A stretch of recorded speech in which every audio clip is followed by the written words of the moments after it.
উম্মত হিসেবে কবুল করেছেন, এই শুকরিয়া আদায় এবং পাশাপাশি এই শুকরিয়ার প্রকাশটা কিভাবে হবে, যেটা একদিনের সবার মাধ্যমে নয় বা একদিনের র্যালির মাধ্যমে নয়, বরং জীবনের সকল ক্ষেত্রে আল্লাহ রসুলের অনুসরণের মাধ্যমে আমরা আল্লাহ নবীকে যে ভালোবাসি এটা প্রমাণ করতে হয়।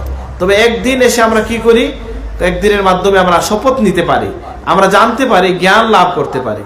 তো আল্লাহ সুবহানাহু ওয়া তাআলা যে দিন দিয়েছেন, তার হাবিবের সুন্নতগুলো আমাদেরকে দিয়েছেন, আল্লাহর হাবিব যে সকল সুন্নত আমাদেরকে উপহার দিয়েছেন, নবীর জীবনের যে আদর্শকে আল্লাহ তাআলা শ্রেষ্ঠ আদর্শ বলেছেন, যে লাকাদ কানা লাকুম ফি রাসূলিল্লাহি উসওয়াতুন হাসানাহ, যে নবীর জীবনে তোমাদের জন্য শ্রেষ্ঠ আদর্শ। এবং নবীর জীবন হচ্ছে আল্লাহ তাআলা নবীর আখলাককে, চরিত্রকে কি বলেছেন, ওয়া ইন্নাকা লাআলা খুলুকিন আযীম, যে আপনি সুমহান চরিত্রের উপর অধিষ্ঠিত।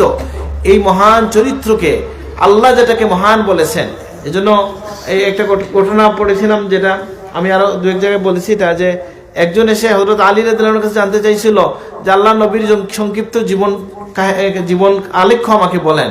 আল্লাহ নবী উমর রাদিয়াল্লাহু আনহু অথবা আলী রাদিয়াল্লাহু আনহু বললেন যে তুমি আমাকে দুনিয়ার সবকিছুর বিষয়ে সংক্ষেপে একটু বলো। সে বলল যে দুনিয়ার সবকিছু সংক্ষেপে কিভাবে বলা যাবে, দুনিয়া তো অনেক বড়, দুনিয়াতে তো অনেক কিছু সম্ভব না। তিনি বললেন যে দুনিয়াকে তুমি বড় বলছো, যে দুনিয়াকে তুমি অনেক কিছু বলছো, সেই দুনিয়াকে আল্লাহ বলছেন অল্প, কালিল, কুল মাতাউদ দুনিয়া কালিল, দুনিয়া হচ্ছে অতি অল্প। আল্লাহর কাছে দুনিয়াটার মূল্য কতটুকু? অল্প। আল্লাহ দুনিয়াকে কি বলেছেন? কালিল বলছেন, মানে অল্প।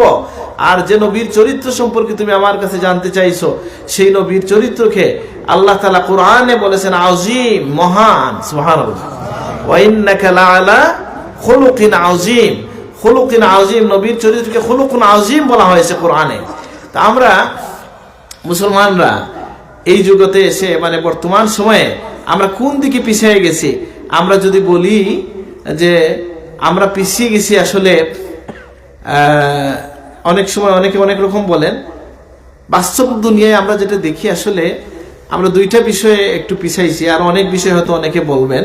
এর মধ্যে প্রধানত একটা বিষয় হচ্ছে জ্ঞানের ক্ষেত্রে আমরা পিছাইছি। কারণ কি, জ্ঞান বলতে আমরা কি বুঝি, এটা একটা বিষয়। কেউ যদি মনে করেন কুরআন হাদিসের জ্ঞান সকল মুসলমানের জন্য যেটা ফরজ, সেটা কি নামাজ রোজার জ্ঞান, সেটা কোরআনের জ্ঞান, কোরআন পাঠের জ্ঞান, নামাজ পড়ার জ্ঞান, গোসল অজুর জ্ঞান, সকল মুসলমানের জন্য এটা কি ফরজ। আর বাকি যে সকল জ্ঞান, ডাক্তার হওয়া, ইঞ্জিনিয়ার হওয়া, অস্ত্র বানানো বা থেকে নিয়ে যা কিছু আছে, এটা কি কোনো জ্ঞান না? জ্ঞান তো আল্লাহ বলছেন ওয়াইদু লাহুম মাসতাতাতুম, তোমরা কি করো, প্রস্তুতি গ্রহণ করো তোমাদের দুশমনদের জন্য। তুরহিবুনা বিহি আদুওয়াল্লাহি ওয়া আদুওয়াকুম, তোমরা ভয় দেখাবে আল্লাহর এবং আল্লাহর শত্রুদেরকে। যে এই যে প্রস্তুতির কথা আল্লাহ বললেন, এটা কি? যে যুদ্ধের প্রস্তুতি। যুদ্ধের প্রস্তুতির মধ্যে অস্ত্র আছে কি না? অস্ত্রে মুসলমানরা আগাইছে না পিছাইছে? পিছাইছে। তো এখন তাহলে আমরা একদিকে পিছিয়ে গেলাম, এটাও একটা জ্ঞান, এখানে পিছাইছে। আরেকটা বিষয় আমার